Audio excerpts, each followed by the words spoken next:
ሰላም እንዴት አላችሁ? በአለም ዙሪያ የምትገኙ የአብሲኒያ ዴይሊ ተከታታዮች ዛሬም እንግዲህ ወቅታዊ አነጋጋሪ በሆኑ በአዳዲስ ቪዲዮዎች ተገናኝተናል። ማህበራዊ ሚዲያ ላይ እንግዲህ በየጊዜው እጅጉን የሚያስገርሙ እጃችንን ባፋችን ላይ የሚያስጭኑ እንደዚሁም ደግሞ ሐሳብና አስተያየቶቻችንን እንድንለዋወጥበት የሚያደርጉን አዳዲስ ቪዲዮዎች አይጠፉምና ዛሬም ወደ እናንተ አስገራሚ ቪዲዮዎችን ይዤላችሁ መጥቻለሁ። እስከ ፍጻሜው ድረስ ቪዲዮውን እየተከታተላችሁ በምንሰጠው ሐሳብና አስተያየት እናንተም እየተሳተፋችሁ እንድትቆዩ ጋብዛችኋለሁ። ቻናላችንን ሰብስክራይብ አድርጉ። ይሄ ቪዲዮ በርካቶች ጋር እንዲዳረስልን ላይክ እና ሼር አድርጉ።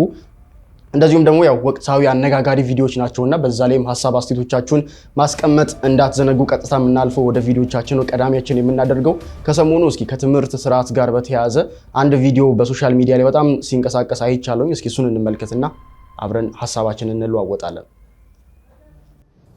ዘመናዊ ትምህርት እኮ በጣም ሊሚት ነው ያደረገን። ለምን? ቅድም ያለው ብርሃን የሆነው ማንነታችን አምላካዊ ኃይልና አእምሮ ያለው ማንነታችን ነው በትምህርት ስርዓታችን ውስጥ የሚገለጠው ወይስ ያ ማንነታችን እየጠበበ ሄዶ የራሱን ዕጣ ፈንታ መወሰን የማይችል ከ16 ዓመት ትምህርት ወይም ከ18 ዓመት ትምህርት በኋላ አንዲት ሲንግል ሰርቲፊኬት ይዞ ስራ ፍለጋ ነው የሚሄደው አይደል? ግን አፈጣጠራችን እንደዛ ነው። የራሳችን ዕጣ ፈንታ እንድንወስን የፈለግነውን እንድንሆን የፈለግነውን መፍጠር እንድንችል አንሊሚትድ የሆነ ፓወር አይደል ያለው። የትምህርት ስርዓታችን ግን እንደዛ ነው የሚያዘጋጀን። እንግዲህ በአለም ላይ ያለውን የትምህርት ስርዓትን ነው እንግዲህ በጣም አጠንክረው የሚወቅሱት። በጣም ነው ያስገረመኝ።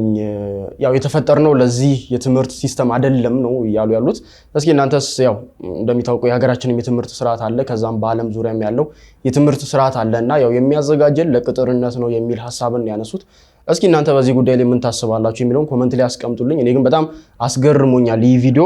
እንቀጥላለን። በጣም ከሰሞኑ ሌላው አነጋጋሪ የሆነው ደግሞ ሃይማኖት ጋር በተያያዘ ነው። ሃይማኖት አያስፈልግም፣ ሃይማኖት የሚባለው ተቋም አያስፈልግም የሚሉ ሰዎችን ደግሞ በተደጋጋሚ እየሰማን የሚገኘው ይሄ በጣም አስገራሚና እጅጉን አደገኛ የሆነ ሐሳብ ሆኖ አግኝቻለሁ እኔ። እስኪ ምን አይነት ሐሳብ ነው እያነሱ ያሉት? ለዛስ ምን አይነት ተገቢውን ምላሽ መሰጠት አለበት የሚለውንም አስከትዬ አስመለክታቸዋለሁ። በቀዳሚነት ግን እጅጉን አደገኛ የሆነውን ሃይማኖት አያስፈልግም ወይም ደግሞ እንደኛው በሀገራችን ውስጥ ያሉት የተለያዩ እምነቶች ወይም ደግሞ የሃይማኖት ተቋማት አሉ አይደል? እነሱ አያስፈልጉም የሚሉ ሰዎች ምን አይነት ሐሳብ እንዳላቸው ደግሞ እስኪ እንመልከት። ሃይማኖት መጥፎ ነው። ታስረን እኮ ሊኖር ነው። አንተ በኢየሱስ ታስረን እስር ቤት እኮ ሊኖር ነው። ታውቃለህ?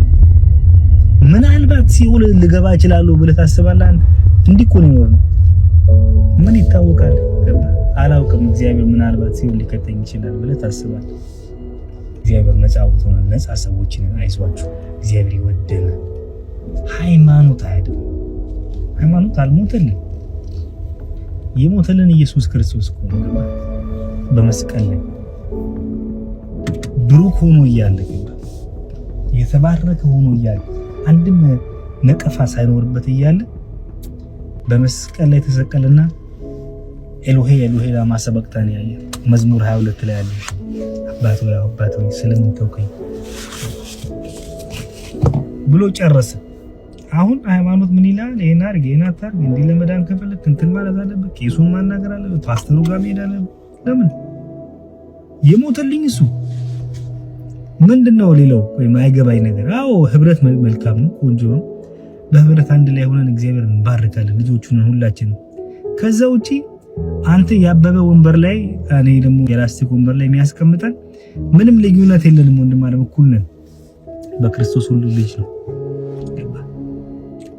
ሁላችንም ስንሞት በራቆታችን የመጣ ነው፣ በራቆታችን ደግሞ እንመለሳለን። እግዚአብሔር ጋር ይቀበለናል። በልጁ የሚያምኑ የዘላለም ሕይወት እንዲኖራቸው ስለሆነ የዘላለም ማያልቅ ጠዋት የሚባል የሌለበት ማታ የሚባል የሌለበት ለምን መሰል መጽሐፍ ቅዱስ ሲናገር የከተማዋ መብራት ማን እንደሆነ ታውቃለህ? በጉ ያበራላታል ይላል። ታውቃለህ? ይልፓ የለም፣ አይጠፋም፣ አይዟችሁ። ኢየሱስ ራሱ ነው የከተማው መብራት። ይሄ እንግዲህ በጣም አደገኛ የሆነው ሐሳብ ነው። ምክንያቱም ሃይማኖት እንግዲህ አያስፈልግም ማለት ያው በተዘዋዋሪ እምነትም አያስፈልግም የሚል አመለካከት እንደሚያመጣ ወይም ደግሞ እንደሚወልድ ምንም ጥያቄ የለውም። እኔ እንደዛ ነው የማስበው።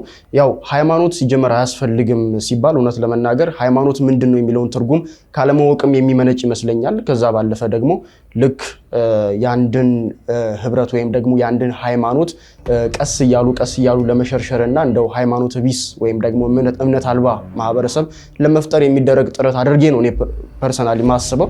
ከዚህ ጉዳይ ጋር በተያያዘ ግን ሌሎችም በእንደዚህ አይነት መልኩ እንደው ከዚህ ከሃይማኖት አያስፈልግም ባይነት ጋር በተያያዘ ሀሳባቸውን በእንደዚህ አይነት መልኩ ሲገልጹ ቲክቶክ ላይ ወይም ደግሞ ሶሻል ሚዲያ ላይ ተመልክቻለሁኝ። ለሱም እንደው በኢትዮጵያ ኦርቶዶክስ ተዋሕዶ ቤተክርስቲያን ውስጥ የሚገኙ አባቶች፣ መምህራን እንደዚሁም ደግሞ አገልጋዮች፣ ወጣቶችም ምላሽን ሲሰጧቸው ተመልክቻለሁ። እስኪ አንዲት ሴትም ከዚሁ ጋር በተያያዘ ሃይማኖት አያስፈልግም፣ በሃይማኖት አትጣጠሩ፣ በሃይማኖት ጥላ ስር ውስጥ አትሁኑ ስትል በጣም አጠንክራ አደገኛ የሆነ እንግዲህ መርዟን ስትናገር ነበረ። ለሱም እንግዲህ አክሊል ቲክቶክ ላይ በደንብ ነው የምናውቀው ምላሽን አያይዞ ሰጥቷታል። ከዛም በኋላ ግን የአባ ገብረ ኪዳንን ደግሞ ስለ ሃይማኖት ያለንን አረዳድ ወይም ደግሞ እውቀት በደንብ የሚያዳብርልንን በደንብ ቅርጽ አድርጎ ሃይማኖት ምንድን ነው የሚለውን ነገር መሰረት የሚያስይዘንን ትምህርት እንደዚሁ አብረን የምንሰማ ይሆናል። ከዛ በፊት ግን የዚችን ሴት ደግሞ ንግግር እንስማ። ሃይማኖት አያድንም፣ እምነት ነው የሚያድነው። በእግዚአብሔር እመኑ።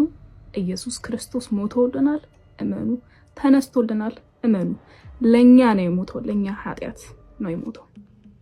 በሱ ካመናችሁ ትድናላችሁ። ካላስ ኦኬ። በጣም በተደጋጋሚ መልስ የተሰጠበት በጣም አሰልቺ የሆነ ክሌም ይሄ ነው። በጣም ይቅርታ ይደረግልኝና ሃይማኖት አያድንም፣ የሚያድነው እምነት ነው። ሃይማኖት ምን ማለት ነው? መጽሐፍ ቅዱስ ሃይማኖት የሚለው እኮ በአጭሩ አስተምህሮን ወይም ደግሞ ትምህርትን ነው። በክርስቶስ የተሰጠውን አንድ ጊዜ ፈጽሞ የተሰጠውን ትምህርት እርሱን ሃይማኖት ይሏል። ልክ ይሁዳ በመልእክቱ ምዕራፍ 1 ቁጥር 3 ላይ ለቅዱሳን አንድ ጊዜ ፈጽሞ የተሰጠ ሃይማኖት ሲል እኮ አስተምህሮ ማለት ነው። ኦኬ፣ ለእሱ ተጋደሉ ሲል አንድ ጊዜ ለተቀበላችሁት እምነት ወይም አስተምህሮ ትምህርት ለእርሱ ተጋደሉ እያለ ነው። ሃይማኖት ማለት በአጭሩ አስተምህሮ እንደማለት ነው። ወይም ቅዱስ ጳውሎስ ሃይማኖትን ይክዳሉ እያለ ሲናገር አንድ የተቀበሉትን አስተምህሮ እርሱን ይክዳሉ ብሎ እየተናገረ ነው። ሰው ትምህርት ከመሆኑ አንጻር ትምህርት ደግሞ ህይወት የሚገኝበት ነው። ሃይማኖት ህይወት ይገኝበታል፣ ትምህርት ህይወት ይገኝበታል።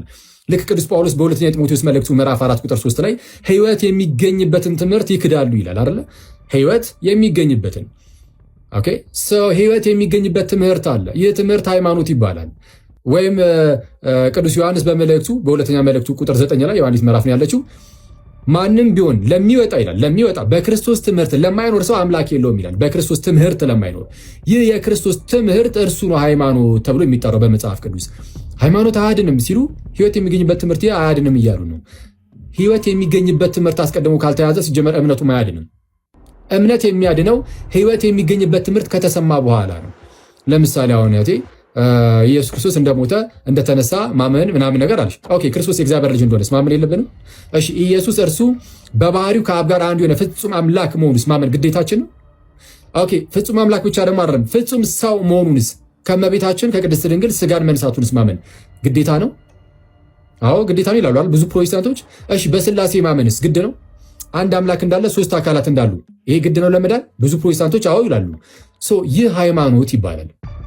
ያለ ሃይማኖት ድህነት የለም እና ብዙ ሰዎች የሃይማኖትን ትርጉም ስለማያውቁት በጣም በድፍረት ይናገራሉ እና ከዚህ አንጻር እንመለከቱ ይገባል። ይቆየን። እንግዲህ አሁን ሲወራ ቀላል የሚመስለው ወይም ሃይማኖትን አልፈልግም ወይም ደግሞ በሃይማኖት መታጠር አያስፈልግም የሚባለው ትምህርት ወይም ደግሞ ንግግር እንደ ቀላል የሚታይ አይደለም ብያቸዋለሁ ቀደም። አሁን ላይ ቀሪውን ዓለም ስንመለከት አብዛኛው እምነት አልባ ሆኖ እናገኘዋለን ወይም ደግሞ በዚህ እኛ በምንከተለው ሃይማኖት ወይም ደግሞ የእምነት መሰረት ውስጥ የሉም። አብዛኞቹ እምነት አልባ ወይም ደግሞ እምነት ቢስ ሆነው ይገኛሉ። ያ የሆነበት ምክንያት ልክ እንደነዚህ አይነት ልምምዶች ወይም ደግሞ ልክ እንደነዚህ አይነት ሐሳቦችና ትምህርቶች ቀድሞ እነሱ ጋር በመዳረሱና ወይም ደግሞ በደንብ በስፋት በመነሳቱ ዛሬ የደረሱበት ደረጃ እንዲደርስም አስችሏቸዋልና ልክ እኛም አሁን ላይ ልክ እንደነዚህ አይነት ሐሳቦች ሲነሱ ፍጻሜውን አስቀድመን ማወቅ እንችላለን። ያው ፍጻሜው ምዕራባውያኑ አሁን ላይ እምነት አልባ እንደሆኑት መሆን እንደሆነ እንግዲህ ምንም ጥርጥር እንደሌለው ያስረግጬ ልነግራችሁ ፈልጋ ወይም ላረጋግጥላችሁ እወዳለሁ። አባቶቻችንም ይህንን ነው የሚናገሩት። አባ ገብረ ኪዳን በዚህ ላይ ምን አይነት ትምህርት ሰጡ? ሃይማኖት የሚባለውን ነገር እንዴት ተረጎሙት? ሃይማኖትስ እንደሚያስፈልግ እንዴት አድርገው ትምህርት ሰጡበት የሚለውን እስኪ እንመልከት። አንዳንዱ ሃይማኖት ሲባል የድርጅት ስም ነው ወይም የተቋም ስም ነው ከማንሳት፣ ኦርቶዶክስም ሲባል የተቋም ስም እንጂ የእምነት ወይም ደግሞ የምናምንበት የምንሄድበት መንገድ እንዳይደለ ብሎ የሚያስቡ ሰዎች አሉ። ለመሆኑ እምነትና ሃይማኖት ልዩነት ይኖራቸው ይሆን ወይስ ደግሞ ምንድን ናቸው? እስቲ እነዚህን ጉዳይ ብናነሳ አባታችን። እሺ መልካም። በስመ አብ ወወልድ ወመንፈስ ቅዱስ አሐዱ አምላክ። እግዚአብሔር ይስጥልኝ። ሃይማኖት ባልን ጊዜ ሃይመነ ከሚል ቃል ነው የሚወጣው ከግዕዝ ቃል ሃይማኖት ማመን መታመን የሚል ትርጉም ይኖረዋል ማለት ነው። አምነ ሃይማኖት አምነ አመነ ነው። ከዚያ እምነት ከዚህ ይወጣል። እምነት የሚለው ከዚህ የሚወጣ ነው። በዚህ አካሄድ ሃይማኖት እምነትንም ጨምሮ የያዘ ነው። እምነትንም ጨምሮ የያዘ ነው። ሃይማኖት የሚለው አንደኛ ማመን ነው የሚሆነው፣ ሁለተኛ ደግሞ መታመን። ማመን ማንን የሚል ይወጣዋል። መታመን ለማን የምንታመነው የሚል ይወጣዋል። እነዚህ ሁለት መሰረታዊ ነገሮች የሚያጠቃልል ነው። ስለዚህ እዚህ ላይ የሃይማኖት አንዱ ትርጉሙ እምነት ነው ማለት ነው። የሃይማኖት አንዱ ትርጉሙ እምነት ይሆናል ማለት ነው። ይሄ ምን ማለት ነው? መጽሐፍ ቅዱስ ላይ ሃይማኖትን እምነት፣ እምነትን ሃይማኖት ብሎ የሚጠራበት ጊዜ አለ። ለምሳሌ ጌታችን መድኃኒታችን ኢየሱስ ክርስቶስ ሃይማኖትኪ አሕይወተኪ ማቴዎስ 15 ላይም እምነትሽ አድኖሻል፣ እምነትህ እንዲህ አድርጎልሃል፣ ሃይማኖትህ አሕይወተከ እምነትህ አድኖሃል እያለ ነበር የሚያድነው። ይሄ ሃይማኖት ግዕዙ ሃይማኖትኪ ሃይማኖትከ ሃይማኖትህ ሃይማኖትሽ ነው የሚለው በግዕዙ። ስለዚህ እምነትን ሃይማኖት ሲለው ማለት ነው። ተአምኖ ብሎ ደግሞ ይጠራዋል እምነት ሲል ነው እዚህ ላይ። ስለዚህ ሃይማኖትን እምነት ሲለው ሃይማኖትሽ አድኖሻል ሲል እናገኘዋለን። ከዛ ደግሞ ሃይማኖት ደግሞ በራሱ ሃይማኖት ተብሎ ሲጠራ ምን ተብሎ ይገኛል? ወአሐቲ ሃይማኖት አሐዱ እግዚአብሔር ወአሐቲ ሃይማኖት፣ አንድ ጌታ አንድ ሃይማኖት ወአሐቲ ጥምቀት ይላል ቅዱስ ጳውሎስ ማለት ነው። ስለዚህ አንድ ሃይማኖት ባለ ጊዜ አሁን ምን እያለን ማለት ነው? ሃይማኖት የምንለውን በራሱ ቅድም ማመን መታመን ብለን የተረጎምነውን ነገር እየነገረን ነው ማለት ነው። ስለዚህ እምነትን ሃይማኖት ሃይማኖትን እምነት ብሎ መጥራት በመጽሐፍ ቅዱስ የታወቀ ነው። ግን ምን ማለት ነው ባልን ጊዜ ሃይማኖት የምንለው እግዚአብሔርን ራሱን ነው። ሃይማኖት የምንለው ራሱን እግዚአብሔርን ነው። በመጽሐፍ ምእመን እግዚአብሔር የታመነ ነው፣ እግዚአብሔር ታማኝ ነው ተብሎ ቅዱስ ዳዊትም ተናግሮታል። ሌሎችም ነቢያት ሁሉ ጻድቅ እግዚአብሔር፣ ምእመን እግዚአብሔር እውነት ነው ብሎ እየተናገሩት ሁሉ ይህ ሃይማኖት ነው። አማኝ ሳይኖር ሃይማኖት አለ። እምነት ግን ይጎላል። እምነት ሊጎል ይችላል። ሃይማኖት ሳይኖር ግን ሃይማኖት አለ። ምክንያቱም ሃይማኖት እግዚአብሔር ነው። ሃይማኖት ማባብ ተፈጥረት ወሀበ ወልድ ታበጽሕ ወሀበ መንፈስ ቅዱስ ትትፈጸም። ሃይማኖት ምንድነው ትለኝ እንደሆነ ሃይማኖት አብን ወላዲ በማለት ትጀመራለች፣ ወደ ወልድ ወላዲነት ታደርሳለች፣ በመንፈስ ቅዱስ ሰራጺነት ትፈጸማለች ብሎ ነው የሚናገረው ማለት ነው። ስለዚህ ሃይማኖት ማለት ምን ማለት ነው ብሎ ቢጠይቅ አንድ ሰው የአብ ወላዲነት፣ የወልድ ተወላዲነት፣ የመንፈስ ቅዱስ ሰራጺነት ወይም የአብ የመንፈስ ቅዱስ የወልድ ፈቃድ የወልድ ስግው መሆን ወይም ደግሞ ሰው መሆን እሱ ሃይማኖት ነው ማለት ነው። ስለዚህ ሃይማኖት የምንለው የሶስቱን ቅድምና ሀለወት፣ አንድ ባሕርይ፣ አንድ ስልጣን፣ አንድ መንግስትና ያ እግዚአብሔር ሀለወት እግዚአብሔር ነው ሃይማኖት ይባለው። ሀለወት እግዚአብሔር ለዚህ ዓለም ሰራይ መጋቢ አለው። ስራ ካለ ሰሪ እንዳለ ሁሉ ፍጥረት ካለ ፈጣሪ ያለ ብሎ ያ የምንቀበለው ሃይማኖት ይባላል። ስለዚህ ምን ይሆናል? ራሱ እግዚአብሔር ሃይማኖት ነው። ራሱ እግዚአብሔር ሃይማኖት ነው። ምክንያቱም የሚያምን ቢጠፋ እግዚአብሔር ራሱን አይክድምና ብሎ ተናግሯል። ራሱ እኛ ባናምነው እንኳን በራሱ የታመነ ሆኖ ይኖራል ይላል ቅዱስ ጳውሎስ። እግዚአብሔር ሃይማኖት ነው። እንዲያውም አንዳንድ ጊዜ እንዲህ ተብሎ ሁሉ ይነሳል። ሃይማኖት በመላእክት ዓለም ተጀመረ የሚል ሐሳብ እኔም እሰማለሁ። ይሄ ልክ አይደለም። ሃይማኖት ለመላእክት ተገለጠ ነው እንጂ ተጀመረ አይባልም። እግዚአብሔር ነው ሃይማኖት። እግዚአብሔር ሃይማኖት ነው። እንደውም በድርሰቱ በቅዱሳት መጻሕፍት እግዚአብሔር ታማኝ ነው፣ እግዚአብሔር ምእመን ነው ተብሎ ተነግሯል አልኩኝ። በድርሰቶቻችን ነው ምሳሌ መልካ ኢየሱስ ብለን በምናመሰግነው ድርሰት ላይ ለሕፅንከ ብለን ሰላም ለሕፅንከ ምርፋቀ በረከት ወሳይል ዘአስመከ ወጥቶ ለዘዲዮስ ድንግል ኢየሱስ ክርስቶስ ሃይማኖተ ወንጌል ብለን እንጠራዋለን። ክርስቶስ ሃይማኖት ተብሎ ነው የሚጠራው፣ ሃይማኖት ነው። ስለዚህ ሃይማኖት ተገለጠ እንጂ አልተጀመረም። ያ ታምኖ አማኝ ሳይኖር እግዚአብሔር ስቡህ ነው እንደምንለው አመስጋይ ሳይኖር እምቅድመ ይፍጠር መላእክተ ለቅዳሴ ተጸራ ስብሐተ አብ ወወልድ ወመንፈስ ቅዱስ፣ መላእክትን ለምስጋና ሳይፈጥር የአብ የወልድ መንፈስ ቅዱስ ምስጋና አልተጓደለም እንዲሁ የሚያምን ሳይፈጠር እግዚአብሔር ታማኝ ሆኖ ነበረ። ከዚያ ደግሞ እግዚአብሔር ራሱን ለፍጥረት የገለጠበት ያ የመገለጥ መንገድ ደግሞ ሃይማኖት ተባለ ደግሞ ማለት ነው። ያ መገለጡ ደግሞ በራሱ ሃይማኖት ተባለ። ስለዚህ አንደኛው እግዚአብሔር ሃይማኖት ነው። ሁለተኛ ሃይማኖት የማይሻሻለው እግዚአብሔር ስለማይሻሻል ነው። ሃይማኖት የማይለወጠው እግዚአብሔር ስለማይለወጥ ነው። እግዚአብሔር ሕያው ስለሆነ ሃይማኖት ሕያው ነው። የሚያምን ሰው ሲገደል ሃይማኖት የማይገደለው ለዚህ ነው። ሌላ ጊዜ ቆይቶ አማኝ ጠፍቶ ሙቶ ካለቀ በኋላ የሆነ ሰው በፀሐይም በጨረቃ በከዋክብትም ተመራምሮ እግዚአብሔርን የሚያገኘው ሃይማኖት ያለና የነበረ ስለሚኖር ነው። ስለዚህ እግዚአብሔር ለሙሴ ሲነግረው እኔ ያለውና የነበርኩ ነኝ ሲለው ያ ነው ሃይማኖት ማለት። ያ ያለውና የነበረው እግዚአብሔር ሃይማኖት ነው። እንግዲህ ሃይማኖት የለም ወይም ደግሞ አያስፈልግም በሚል የሐሳብ መዋለል ውስጥ የሚገኝ ሰው ይህ የአባታችን ትምህርትና ጠጣሪ የሆነ መልእክት ጥሩ መድኃኒት ነው ብዬ አስባለሁ። እንግዲህ በእንደዚህ አይነት መልኩ መረዳት አለብን። ይህ ነው ትክክለኛው ነገር። ሃይማኖት አንዳንዴ ተቋም ነው ወይም ደግሞ ተቋሙ ነው ሃይማኖት የሚባለው እንጂ ሌላ ዲፊኒሽን ወይም ደግሞ ሌላ ትርጉም የለውም ተብሎም አንዳንዴ ሲወራ ሰማለው። ነገር ግን እንደዛም አይደለም። ሃይማኖት እንግዲህ አባታችን እንዳሉት ራሱ እግዚአብሔር ነው ሲሉ እንግዲህ ሰፋ ያለ ትምህርትን ሰጥቷል። እጅጉን ጥሩና ሁላችንም ማወቅ የሚገባን ትምህርት ነው ብዬ አስባለሁ። ለሌሎችም ይህንን ቪዲዮ ማጋራት እንግዲህ የሚያስፈልገው ልክ እንደነዚህ አይነት ሐሳብ ሊኖር ስለሚችል በርካቶች ቢመለከቱት ጥሩ የሆነ ትምህርትን ያገኛሉ ብዬ ማስባለሁ። አጋሩት፣ ለበርካቶች አዳርሱ። ከዛ በተጨማሪ ከሰሞኑ አንድ በጣም አነጋጋሪ የነበረ ጉዳይ ነበረ። ይሄ ምንድነው? ቲክቶክ ላይ እንግዲህ በደንብ ተጽዕኖ በመፍጠር የምናውቀው አዶናይ አንድ ቻሌንጅ አስጀምሮ ነበረ ለዘማሪ ገብረ ዮሐንስ ማለት ነው። በጣም በዝማሪዎቹ ቤተክርስቲያንን የሚያገለግል በጣም በበርካታ ኦርቶዶክሳውያን ዘንድ በልባቸው ውስጥ ትልቅ ቦታ የሚሰጠው ዝማሪዎቹ እጅጉን መንፈስን ደስ የሚያሰኙ ልቦናን የሚያስደስቱ አምላክን በደንብ የሚያመሰግኑ በደንብ ደግሞ በመዝሙር የተለያዩ ሚስጥረ ስላሴን እንደዚሁም ደግሞ ሚስጥረ ስጋዊና የቤተክርስቲያንን የተለያዩ ትምህርቶችን በመዝሙሩ በኩል የሚያደርሰን አገልጋያችን ወይም ደግሞ ዘማሪያችን እንደሆነ እናውቃለን። ለሱ ታዲያ ቤትና መኪና ለመግዛት ቻሌንጅ አስጀምሮ ነበረ። መኪናውን እንግዲህ ለእስማኤል ለተሰኘው የጥርስ ሕክምና ድርጅት እንግዲህ ቻሌንጅ 1 ሚሊዮን ከገባ ይህ መኪና እንደሚገዛለት ከነሹፌሩ እንደሚሰጠውም እንደዚሁ ተነግሮ ነበረ። ታዲያ ቻሌንጁም ተጀምሮ ነበረ። ይህንን ታዲያ አሁን ይህንን መረጃ ሳሰባስብላችሁ 1 ሚሊዮን እንደገባ እንግዲህ ለማረጋገጥ ችያለሁ ማለት ነው። እጅጉን ደስ የሚያሰኝና ማህበራዊ ሚዲያ ላይ በጣም በርካቶች ደስታቸውን ሲገልጹበት ነበረ። በጣም ግን ያስገረመኝ ይህ ቻሌንጅ እየተከናወነ እያለ የኦርቶዶክስ እምነት ተከታዮች ብቻ አልነበሩም ይህንን መረጃ በደንብ ሲያጋሩ በደንብ ፎሎ እንዲደረግ ይህ አካውንት ሲያበረታቱ የነበሩት በተለያዩ እምነት ውስጥ የሚገኙ ሰዎችም እንደዚሁ ይህንን ቪዲዮ በማጋራት እንግዲህ ቪዲዮ በመስራት 1 ሚሊዮን ፎሎወር እንዲደርስ ማስችሏል ማለት ነው። ከዛ መካከል አንድ ቪዲዮ እስኪ ልጋብዛችሁ ከዚሁ ጋር በተያያዘ። ሰላም አለይኩም ያ ጀማ፣ ይህን ሰው ይታውቃላችሁ? ገብረ ዮሐንስ ይባላል። ክርስቲያን ወንድሞቻችን በጣም የሚወዱ ሰው መራቸው ነው እና ሰሞኑ በቀላሉ መኪና እናስገዛለት ነው።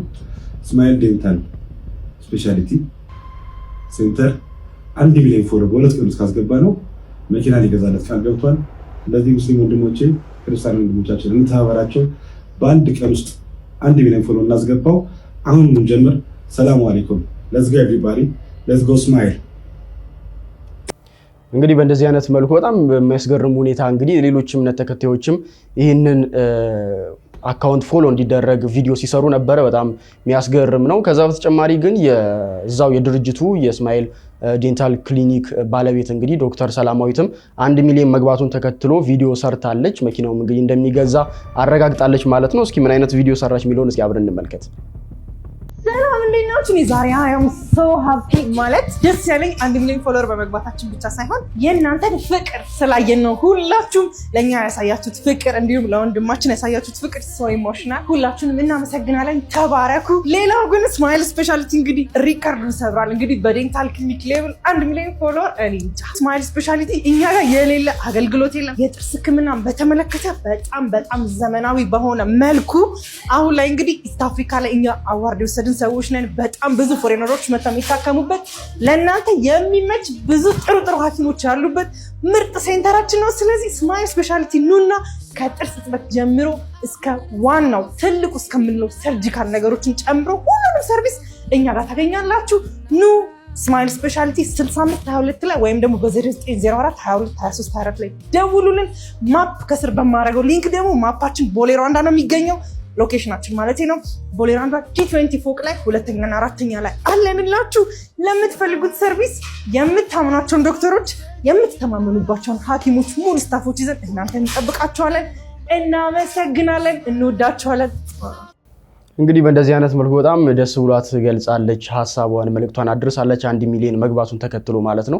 እንግዲህ ለዘማሪ ገብረ ዮሐንስም መኪና ሽልማቱ እንደሚሰጠው ወይም ደግሞ መኪናው እንደሚገዛም እንደዚሁ ታውቋል ማለት ነው። ወንድማችን አዶናይ እጅጉን የሚያስገርም ስራ ነው። እንግዲህ በጣም በአጭር ጊዜ ውስጥ በጣም በርካታ ስራዎችን እየሰራ ያለ ወጣት ነው። በቲክቶክ ላይ በጣም ኢንፍሉዌንስ እያደረገ የሚገኝ ነው። ታዲያ በ48 ሰዓት ውስጥ ነው በነገራችን ላይ ይሄ 1 ሚሊዮን ፎሎወር የደረሰው ማለት ነው። በጣም የሚያስገርም ነው። እስኪ ወደ ሰሞነኛ ደግሞ ሌላ አነጋጋሪ የነበረ ቪዲዮ እናንተ ምናልባት ተመልክታችሁታል ብዬ አስባለሁኝ። እንመልከትና እስኪ ሶሻል ሚዲያ ላይ ደግሞ በዚያው ጉዳይ ላይም ሐሳብና አስተያየት እየተሰጠ ስለሆነ አብረን በዛው ቪዲዮን አከታትለን እንመልከት። እና ደግሞ ፈርስት ታይም እኔን ቴክስት ያደረኩለት because I used to have a crush on that guy like so bad ግን like እዛ ጋር ያጠፋሁት ነገር ጓደኞቼን አምኜ እሱ ስለሚያውቁት ጓደኞቼን አምኜ ከነሱ ጋር like እሱ ጋር መሄድ ነበረ። እሱ ያጠፋው ነገር ደግሞ መቅረጹ ነበረ ምናምን ነገር like ጓደኛዬ ናት እናቴን አስፈቅዳልኝ የወጣሁት። ጥፋቴ እሱ ጋር ነው። መሄድ አልነበረብኝም ምናምን ነገር ግን ያው እባካችሁ ያንግ ሴቶች ተጠንቀቁ። ለማንም ጓደኛ እንዳሰ ስለዚህ እቺ ልጅ በደንብ ሰምታችኋል። አሁን ሰሞኑን የሚራገበው ይሄኛው ቪዲዮ ነውና ብዙ ሰዎች ደግሞ ስለሷ በደንብ አስተያየት ሰጣችኋል። ስለዚህ ከሷ ጋር የሚገናኝ ነገር አይደለም። ግን ቲኔጀር የሆናችሁ ወንዶች፣ ሴቶች 8 9 10 11 ካምፓስ ሄዳችሁ ፍሬሽ ተማሪዎች የሆናችሁ እንደው በእግዚአብሔር በምታምኑት በምትወዳት እናታችሁ በምትወዳት አባታችሁ ይሁን በምትወዱት ሰው ቤተሰብ የሚላችሁን ነገር ስሙ። ቤተሰብ ኖ ካላችሁ በቃ ስሙት። ያንን ነገር የሆነ ነገር ደርሶባችሁ ተጸጽታችሁ ወይኔ ባላደረኩት ከምትሉ በቃ ቀድማችሁ ስሙ። ስሟት እዚህ ጋር እንደምትል መሄድ አልነበረብኝም ምናምን ነገር ግን ያው እባካችሁ ያንግ መሄድ አልነበረብኝም ይሄን ነገር ማድረግ አልነበረብኝም። ኢማጂን እቺ ልጅ መጀመሪያ ጓደኛዋ መታስፈቅድላት እናቷ አይሆንም ምናምን ብላ ነበር። በቦሌ ምናምን አልፈነዋል። አስፈቅዳ አሳምና ነው ሄደችው። ወይኔ ባሌ ሄድኩ እያለች ነበር። ማንም ሰው የሚመክራችሁ ከሆነ ያንን ምክር ይወላችሁ ስላለፈበት ነው ስላየው ነው የሚመክራችሁ።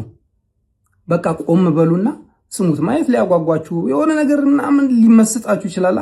እናንተ ከቀልባችሁ ነው ነገ የማትጸጸቱበትን ነገር አድርጉ። ምን ዋጋ አለው ነገ ተጸጽታችሁ ወይኔ እንደዚህ ባላደረኩ ከምትሉ ወይኔ ይሄንን በክፋት አይደለም። ሁሉም ሰው ሲመክራችሁ እናታችሁ የሆነ ቦታ እንዳትሄድ የምትፈልገው ክፋት አይደለም እኮ ልጇ እንዳይበላሽባት ስለምትፈልግ ነው።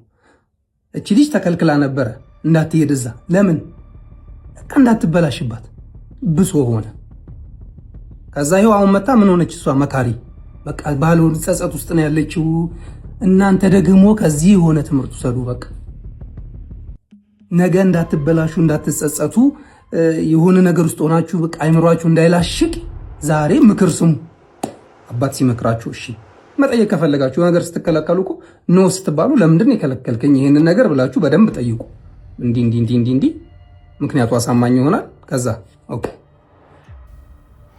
እንግዲህ ይህ ጉዳይ በጣም ብዙ ስለተባለበት ምንም የምጨምረው ነገር የለም። ግን አሁን መጨረሻ ላይ የተነሳው ሐሳብ ምንም ጥያቄ የሌለው ትክክለኛ ሐሳብ ነው።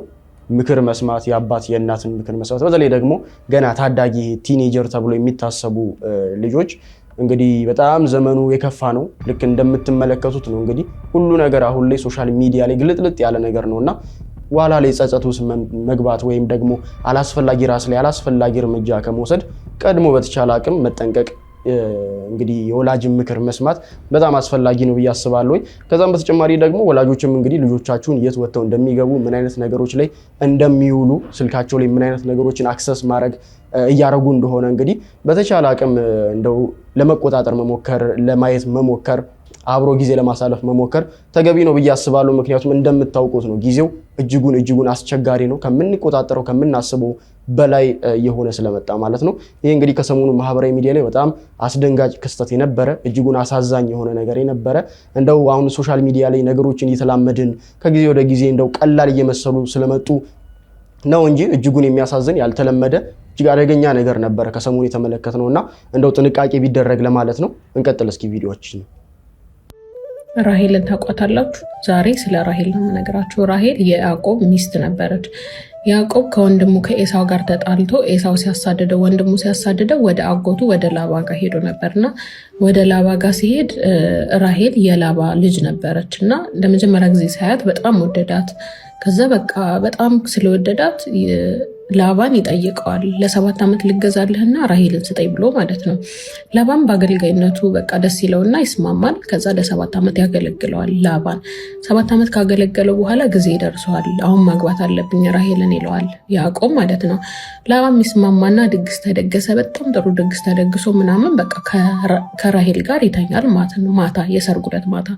ጠዋት ግን ሲነቃ ያዕቆብ ከራሄል ጋር ሳይሆን ከታላቅ እህቷ ከሊያ ጋር ነው ራሱን ያገኘው እና ሊያ እንደ ራሄል ቆንጆ አልነበረችም። ራሄል በጣም ቆንጆ ናት፣ መልከ መልካም ናት። ሊያ ግን በውበቷ ይህ ነው እዚህ ግባ የምትባል ውበት ያላት ሴት አልነበረችም እና በጣም ይናደዳል ያዕቆብ። በጣም እንዴት እንደዚህ ታደርገኛለህ ብሎ ላባን ይጠይቀዋል። ከዛ ላባ ምን ይለዋል? በእኛ ባህል ታላቅ ቁጭ ብላ ታናሽ አታገባም፣ ነውር ነው እና ማግባት ከፈለክ ራሄልን መጀመሪያ ሊያን 7 ቀን ጫጉላዋ እንድትጨርስ ጠብቃት። ከጨረሰች በኋላ ሌላ 7 ዓመት ትገዛልኛለህ፣ ራሄልን ግን ከ7 ቀን በኋላ ሰጥሃለሁ ይለዋል ማለት ነው። ያዕቆብ ቢናደድም ያው ራሄልን በጣም ስለሚወዳት አማራጭ አልነበረውም፣ ይስማማል። ስለዚህ 7 ቀን ከሊያ ጋር ያሳልፍና ከዛ ሲጨርስ ራሄልን ያገባል። ከዛ ግን ለ7 ዓመት ለላባ ይገዛለታል ማለት ነው። ከዛ 7ቱን ዓመት እየተገዛለት እያለ በዚህ መሀል ሊያ ያዕቆብ እንደማይፈልጋት እንደማይወዳት ታውቃለች፣ ይሰማታል እና በጣም ነው የምታዝነው የነበረው እና የእግዚአብሔር የልቧን ማዘን ያለመወደዷን መገፋቷን ያይና በልጆች ይባረካታል፣ ልጆች ትወልዳለች። ራሄል ግን በተቃራኒው ልጅ አልነበራት፣ መካን ሆነች እና ልጅ መውለድ ባለመቻሏ በጣም ታዝናለች፣ በጣም ትከፋለች በጣም እና ያዕቆብን ራሱ በጣም ትናገረው ነበረ። በቃ ልጅ ስጠኝ፣ ልጅ ካልሰጠኝ እሞታለሁኝ ትለዋለች እና ያዕቆብ ተናዶ እኔ ፈጣሪሽ አምላክሽ አይደለሁም ልጅ ልሰጥሽ አልችልም ብሎ ይቆጣት ነበር እና ይሄ በጣም ነበር ልጅ የምትፈልገው። ጀስት በቃ መመኘት መጸለይ ብቻ ሳይሆን ልጅ በቃ በጣም ትፈልግ ነበርና ይህንን ስታይ ከአገልጋዋ ሄዶ እንዲወልድ ትጠይቀዋለች ያዕቆብ። ምክንያቱም በዛ ጊዜ ከአገልጋያቸው ካስወለዱ ሴቶች እንደራሳቸው ልጅ ይቆጠርላቸዋል እና ከአገልጋይ ውለድ ሂድ ትለዋለች እና ሄዶ 2 ልጆችን ይወልዳል። ያም ሆኖ ግን ያው የራሷ አይደለም እና ስለዚህ ጸሎቷን አላቆመችም። የማትሞክረው ነገር አልነበረም።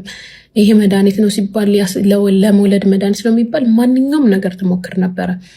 የሆነ ጊዜ ከሊያ ልጆች አንደኛው እንኮይ ይቆርጥና ለእናቱ ይሰጣታል። እንኮይ በሰዓቱ ለመውለድ በጣም ጥሩ ነው ተብሎ ይወራ ነበር እና እሱን ስታይ ልጇ ይዞት ስታይ ትሄድና ሊያን ትጠይቃታለች። እባክሽን እንኮይ ስጪ ስትላት ሊያ በጣም ትናደዳለች። ባሌን ቀማሽን ደግሞ አሁን ልጅ የሰጠኝን እንኮይ ልስጥሽ ምናምን ትላታለች። ከዛ ሊያም ራሄል ምን ትላለች? ባሌ ያዕቆብ ዛሬ ከአንቺ ጋር ይደር፣ በምላሹ ግን እንኮዩን ስጪ ትላታለች። በጣም መውለድ ከመፈለጓ የተነሳ ከዛ ሊያም ትስማማና ያዕቆብ ከሷ ጋር ያድራል። እንኮዩን ትሰጣታለች። እንኮዩን ወሰደች፣ ሞከረች፣ ግን መውለድ አልቻለችም፣ አልተሳካላትም ራሄል። ሊያ ግን ከዛም በኋላ ደግሞ እንደገና ልጆች ወለደች ማለት ነው። ኤኒዌይስ እንደዛም ሆኖ ራሄል በቃ ሀዘኗን ጸሎቷን አላቆመችም፣ እግዚአብሔርን መጠየቋን አላቆመችም። መጨረሻ ላይ ግን ጊዜው ደረሰና እግዚአብሔር በልጅ ባረካት፣ ልጅ ሰጣት። ዮሴፍን ወለደች። ዮሴፍን ከወለደች በኋላ በቃ ደስ አላት። በቃ ማለት በቃ የጸሎቷ ተሰማላት። እግዚአብሔር በዛም አላቆምም፣ ሌላም ልጅ ሰጣት እና ነፍሰ ጡር ሆነች፣ አረገዘች። ባረገዘችበት ሰዓት ግን ህይወታቸው አቅጣጫው ተቀየረ። ከላባ ቤት ከአባቷ ቤት መውጣት ነበረባቸው እና በስደት መንገድ ላይ እያሉ እርጉዝ እያለች መንገድ ላይ ነበሩ። በበረሃ እየተጓዙ በረሃውን መቋቋም አልቻለችም። ምጧ ይመጣል። ምጧ ከመጣ በኋላ ልጇን ትወልዳለች። ልጇን ወልዳ ግን ህይወቷ በዛው ያልፋል ማለት ነው። በቃ ሰርቫይቭ አላረገችም። ህይወቷ በዛው አለፈ፣ በረሃ ላይ አለፈች። እንደዛ የተመኘችለት እናትነት፣ እንደዛ የጸለየችለት በቃ እንደዛ መዓት ነገር የሞከረችለት እናትነት ሳታጣጥሙ ለልጆቿ እናት ሳትሆን ልጆቿን ሳታሳድግ በረሃ ላይ ቀረች ማለት ነው። ያዕቆብ በጣም አዘነ። በጣም ይወዳት ነበረ። በጣም ይወዳት በፍቅር በጣም ይወዳት ስለነበረ በጣም አዘነ። በጣም ከፋው። መቃብሯን እዛው ላይ ሐውልቷን ሰርቶ መቃብሯን እዛው በረሃ ላይ ቀብሯት ጉዟቸውን ቀጠሉ ማለት ነውና እኔ ጥያቄ ነው መጠይቃችሁ፣ ከራሄል ህይወት ምን ተማራችሁ? እስኪ ይሄን ንገሩኝ። እንግዲህ ምን ተማርን? ኮመንት ላይ ሐሳባችሁን አስቀምጡልኝ። እጅጉን ደስ በሚያሰኝ ሁኔታ እንግዲህ የመጽሐፍ ቅዱስ ታሪኮችን እንደዚሁም ደግሞ በቤተክርስቲያኖችን ውስጥ የተለያዩ የሚነገሩ መንፈሳዊ ታሪኮችን በእንደዚህ አይነት መልኩ ትተርክልናለች። ሶሻል ሚዲያ ላይ በጣም ብዙ ጊዜ የምከታተላት ነችና ልክ የራሄልንም እንደዚሁ አቅርባልናለችና እስኪ ከራሄል እናንተስ ምን ተማራችሁ ወይም ደግሞ ከአጠቃላይ ከዚህ ታሪክ ምን አገኛችሁ የሚለውን ኮመንት ላይ አስቀምጡልኝ። ከሰሞኑ ያው እንደሚታወቀው እንግዲህ የመካከለኛው ምስራቅ በጣም በውጥረት ውስጥ እንደሚገኝ ይታወቃል። የዓለም ዜና የዓለም የመረጃ ምንጮች እንዳለ ትኩረታቸው በዚያ የጦርነት ቀጠና ውስጥ ላይ ያጠነጠነ እንደሆነ እንግዲህ እናውቃለን። ኢራን እንግዲህ በምላሹ በጣም በርካታ ሚሳኤሎችን ወደ 11 ሀገራት እንግዲህ ጥቃት እየሰነዘረች ወይም ደግሞ ጥቃትን ለመሰንዘር ሙከራ እያደረገች ይገኛል። እንደው አንዳንድ ዜናዎችም ሲናገሩ ኢራን ብቻዋን 11 ሀገራትን ገጠመች ሲሉም እንደዚሁ እየተናገሩ ይገኛሉ። ሆኖም ግን ኢራን እንደዚህ እንድትሆን ያደረጋትና አሜሪካንና እስራኤልም እንደዚሁ ኢራን ሊያጠቁባት የቻሉት ሌሎችም ሀገራት እንደው በዚህ ጦርነት ውስጥ እንዲሳተፉ በአንድም በሌላ መንገድ የትኩረት ማዕከል እንዲሆን ያደረገው ትልቅ የሆነ ጉዳይ አለ። ይህም እንግዲህ የኒውክለር ቦምብ ነው። ኒውክለር ቦምብ እንግዲህ በዓለማችን ላይ እጅጉን ከፍተኛ የሆነ ስጋት የደቀነ ዓለምን ምናልባትም ከጠፋም የሚጠፋው በኒውክለር እንደሆነ እንግዲህ የተለያዩ ግለሰቦች በዚህ ጉዳይ ላይ መረጃው ያላቸው በዚህ ጉዳይ ላይ የተለያዩ ትንታኔዎችን የሚሰጡ ሰዎች ይናገራሉ። ታዲያ እኔ አሁን ልነግራችሁ ያሰብኩት ወይም ደግሞ አንድ ቪዲዮ ላሳያችሁ ያሰብኩት የኒውክለር ቦምብን ማን ለመጀመሪያ ጊዜ አስተዋወቀው ወይም ደግሞ ማን ፈጠረው የሚለውን ጉዳይና በመፍጠሩስ ያ ግለሰብ ምን አይነት ሐሳብን ወይም ደግሞ ምን አይነት መልእክትን አስተላለፈ የሚለውን ጉዳይ እስኪ በአንድ ቪዲዮ እንመልከት። ዓለም ሕዝብ ሆይ ይቅር በሉኝ፣ ኒውክለር ቦምብን በመስራቴ ተጸጽቻለሁ። አልበርት አንስታይን በአንድ ወቅት ይቅርታ ጠይቆ ነበር። እኔ ኒውክለር የሰራሁት የኃይል ማመንጫ እንዲሆን ኢነርጂ ለማመንጨት እንጂ ለጦር ቦምብ እንዲውል አልነበረም። ለጦር ቦምብስ ብትጠቀሙት አንድ ጠላት ሀገራትን ለማስፈራሪያ እንዲሆን እንጂ እንዴት ስራ ላይ ታውሉታላችሁ ሲል ጠይቋል። ኒውክለር ቦምብ አጥፊ ነገር ነው። አንዴ ከወደቀ ፍንዳታው ከባድ እንደሆነና እሳቱ እስከ ቀጣይኛው 5 ትውልድ ድረስ ሊጠፋ እንደማይችል ለአሜሪካ መንግስት አስረድቻለሁ ይላል የኒውክለር ቦምብ መስራቹ ሳይንቲስት አልበርት አንስታይን። ለኤሌክትሪክ ኢነርጂ እንዲጠቀሙበት ያስተዋወቁትን ኒውክለር ቦምብ ህዝብን ለማጥፋት ተጠቀሙበት። እንዴት ጃፓን ላይ ትሞክራላችሁ? እንዴት በሰው ልጅ ላይ ትጫወታላችሁ? ይላል። ለዛውም የጃፓን ህፃናት በጋዝ ታፍነው እንዲሞቱ ታደርጋላችሁ። ምናለ ያኔ አቶሚክ ቦምብ ፎርሙላን ስሰራ እጄን በቆረጠው ነበር። የዓለም ህዝብ ሆይ ይቅር በሉኝ፣ ተጸጽቻለሁ። አሜሪካ ታሪኬን አበላሸችው። ለዓለም ስንት ፈጠራዎችን እንዳልሰራው ሂሮሺማና ነጋሳኪ ላይ በወሰደችው የኒኩለር ውድመት ስሜን አጠለሸችው፣ ታሪኬን ደለዘችው ይላል። የአሜሪካ ወታደር ማሰቢያ አእምሮ ምንም አይሰራለት፣ ቆሞ የሚሄድበት የጀርባ አጥንት ብቻ ካለው በቂ ነው ሲል ዘልፏቸዋል አንስታይን። እንዴት አንድ ወታደር አድርግ ስለተባለ ብቻ የተሰጠውን ተልእኮ ተቀብሎ ሳያገናዝብ ይወስናል? ይሄ የአሜሪካ ወታደር የጀርባ አጥንት እንጂ ማሰቢያ አእምሮ እንደማያስፈልጋቸው ማሳያ ነው ብሏል። ወታደሮቹ ግን ለአንስታይን እንዲህ ብለው መልሰውለታል። እኛ የምናበረው የጦር ጆት ውስጥ ኒኩለር ቦምብ መጫኑን አናውቅም። የተነገረን እንደሌላው ጊዜ ኖርማል የጦር ቦምብ የጫንን ነው የመሰለን። የተሰጠንም ተልእኮ እንደዛ የሚል ነው። ልክ ቦምቡን ወርውረን ስንመለስ ያየነው ፍንዳታ ድምፅና ጭሱ ከተማዋን ሙሉ ሲሸፍናት ተደናግጠናል። አይተነው የማናውቀው ፍንዳታ ነው የሆነብን። ተልእኳችንን ጨርሰን ስንመለስ ነው ኒኩለር ቦምብ መሆኑን ያወቅነው። እኛም ተጸጽተናል አንስታይን ሲሉ መልሰውለታል። ኒኩለር ቦምብ ዛሬ ላይ የሚፈራው ለዚህ ነው። አንዴ ከተጠቀምነው አንድን ሀገር ሙሉ በሙሉ ያወድማታል። ያኔ ጃፓን ላይ የወደቁት ቦምቦች ጥቂት ኒኩለር የተሞላባቸው ነበሩ። የአሁኑ ግን ከቀድሞ እጅግ በጣም ብዙ የዩራኒየም ጨረር የተሞላበት ነው። ለዚህም ነው ኒኩለር ያለው ሀገር በዚህ ልክ የሚፈራው። አልበርት አንስታይን ሶስተኛው የዓለም ጦርነት እንዴት ይጀመራል ተብሎ ሲጠየቅ ሶስተኛውን አላውቅም፣ አራተኛው ግን በዱላና በድንጋይ ነው የሚሆነው ሲል መልሷል። ይህንንም ያለው ሶስተኛው የዓለም ጦርነት በኒኩለር ስለሆነ ጦርነቱ ዓለም ሙሉ ተጠፋፍቶ ወደ ድንጋይ ዘመን ወደ ድሮ ስለሚመለስ እንደሆነም ተገልጿል። እንግዲህ በጣም አሳሳቢ የሆነ ጉዳይ ነው። በዓለም አሁን ውጥረት ላይ ነው የምትገኘው ዓለማችን። ምክንያቱም በርካታ ሀገራት እንግዲህ ይህንን የኒውክለር መሳሪያ እንደታጠቁ ይታወቃል። ታዲያ እነኚህ ሀገራቶች አሁን ላይ በጦርነቱ ውስጥ በቀጥታ እንግዲህ እንደገቡበትና እየተሳተፉ እንደሚገኙ ይታወቃል።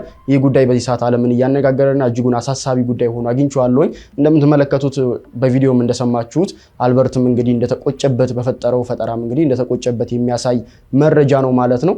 ወደ ቤተሰቦቼ በኢራንም እንግዲህ ከፍተኛ ቁጥር ያለው ማለትም ከ4 5 በላይ ሬክተር ስኬል ያስመዘገበ የመሬት መንቀጥቀጥም እንደተከሰተ እንደዚሁ ሰምተናል። ይህ የመሬት መንቀጥቀጥ ደግሞ በኢራን የተከሰተው ምናልባትም ከመሬት ስር የኒኩለር ሙከራ ወይም ደግሞ የኒኩለር ቦምብ ፍንዳታ ሙከራን እያደረጉ ሊሆን ይችላል የሚል መላምትም እንደዚሁ እየወጣ ይገኛል።